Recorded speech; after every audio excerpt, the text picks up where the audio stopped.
Eux ont choisi de rentrer chez eux après avoir fui les combats dans l'est de la RDC.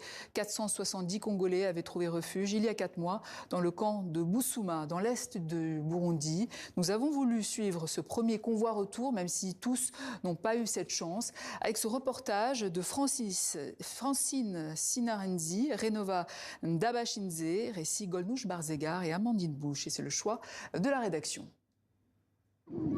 Sur les collines de Bousouma, à 200 km de Bujumbura, des tentes à perte de vue. Plus de 65 000 personnes sont installées ici depuis la prise de la ville d'Uvira dans l'est de la RDC en décembre dernier. Une vie dans des conditions difficiles, la faim et le froid. Mais depuis quelques jours, l'optimisme revient peu à peu. Certains s'apprêtent enfin à rentrer chez eux, comme Luc Perikoko, originaire de Luvungi, un village du sud Kivu. Vraiment, lorsque nous avions attendu qu'il y aura rapatriement, nous qui sommes ici, ça nous a réjouis. Tout le monde était content. Le climat d'abord ici nous a compliqué. Il y a beaucoup de maladies, beaucoup de morts. Un premier convoi repart en RDC avec 470 personnes à bord, dont Luc et sa famille. Vraiment, dans le bus ici, je me sens bien.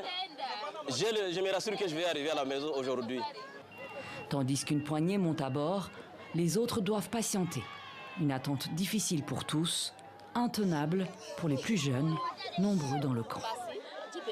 Je me sens très mal. Moi aussi, j'aimerais amener mes affaires et les mettre dans le camion. C'est choquant de voir les autres partir et pas nous. J'ai hâte de voir les jours avancer vite pour que je rentre moi aussi.